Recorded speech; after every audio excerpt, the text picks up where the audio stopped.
शाहीन बाग की दादी को भले ही टाइम्स मैगजीन ने दुनिया की 100 सबसे प्रभावशाली शख्सियतों में शुमार किया हो, लेकिन सुप्रीम कोर्ट उनके प्रदर्शन के तौर तरीकों से प्रभावित नहीं है। दिल्ली में CAA के विरोध में शाहीन बाग में हुए प्रदर्शन पर सुप्रीम कोर्ट ने बड़ा फैसला देते हुए कहा है कि कोई भी व्यक्ति या समूह सार्वजनिक स्थानों को ब्लॉक नहीं कर सकता है। सुप्रीम कोर्ट ने कहा कि पब्लिक प्लेस पर अनिश्चित काल के लिए कब्जा नहीं किया जा सकता। सुप्रीम कोर्ट ने कहा कि CAA के विरोध में बड़ी संख्या में लोग जमा हुए थे, रास्ते को प्रदर्शनकारियों ने ब्लॉक किया। शीर्ष अदालत ने कहा कि विरोध जताने के लिए पब्लिक प्लेस या रास्ते को ब्लॉक नहीं किया जा सकता।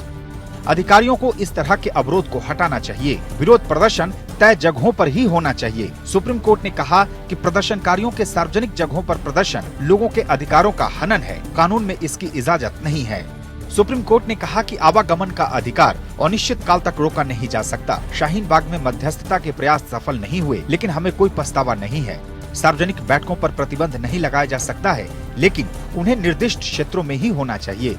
सुप्रीम कोर्ट ने कहा, संविधान विरोध करने का अधिकार देता है, लेकिन इसे समान कर्तव्यों के साथ जोड़ा जाना चाहिए।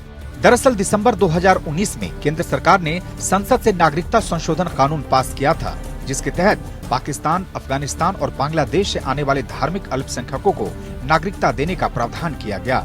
इस कानून को धर्म के आधार पर बांटने वाला बताकर दिल्ली के शाहीन बाग से लेकर देश के कई हिस्सों में प्रदर्शन किए गए। नागरिकता कानून के विरोध में शाहीन बाग में 100 दिनों से ज्यादा वक्त तक लोग धरने पर बैठे थे, लेकिन कोरोना वायरस के कारण दिल्ली में धारा 144 लागू होने के बाद पुलिस ने प्रदर्शनकारियों को वहां से हटा दिया था। शाहीन बाग प्रदर्शनकारियों को वहां से हटाने के लिए शीर्ष अदालत में भी अपील की गई थी।